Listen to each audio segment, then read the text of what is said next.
Littlefinger, as we know, was in love with Sansa's mother. From the time he was a little boy, he was in love with Catelyn. He sees in Sansa, it's almost like it's Catelyn reborn, but even more beautiful. You're more beautiful than she ever was. Lord Baelish. Call me Peter.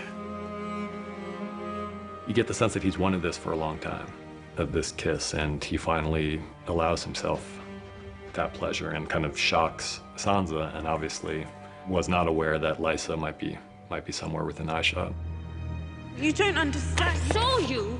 You can't lie to me because I saw it with my own eyes. He kissed me. I pulled away. Liar!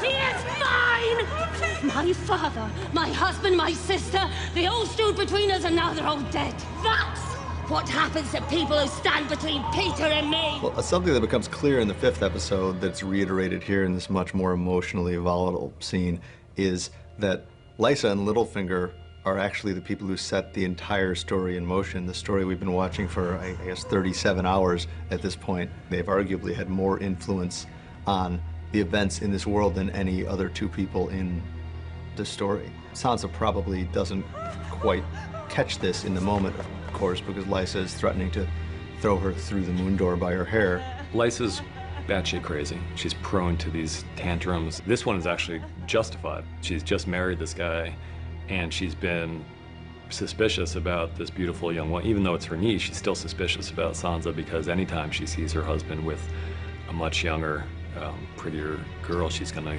get jealous. All of her paranoia is validated when she sees Littlefinger kissing her. The only one who's really ever been able to calm her down from these furies has been Littlefinger, and it's partly because, you know, she's been in love with him forever and they grew up together, and it's partly because he's really good. I mean, he's just a master manipulator.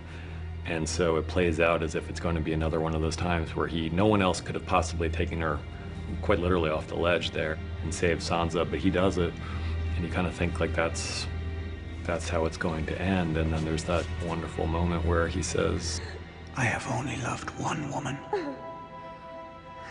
Only one. My entire life.